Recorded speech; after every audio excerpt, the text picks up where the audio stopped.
Абдикарим Ахметов родился в 1924 году в поселке Кармакчи Кызылординской области в семье каменщика.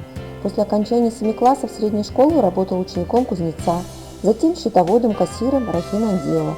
Окончил Харьковское военно-медицинское и Лепсинское педагогические училища. Учился в литературном институте имени Горького и в Алматинской высшей партийной школе, член КПСС.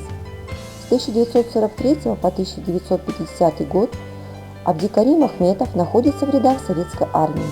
После службы работает в областных и республиканских газетах, в издательстве «Засуши», в Алматинской студии телевидения, в Союзе писателей Казахстана, начальником отдела Государственного комитета по печати при Совете министров КАЗ СССР.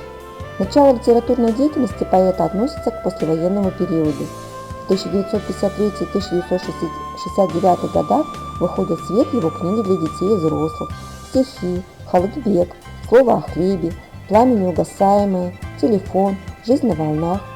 Поэт перевел на казахский язык ряд произведений русских и зарубежных поэтов: Твардовского, Маршака, Зигличена, корейского писателя, Зелинского, польского и других. Абдикарим Ахметов награжден несколькими медалями Советского Союза и грамотой Верховного Совета Казахской ССР.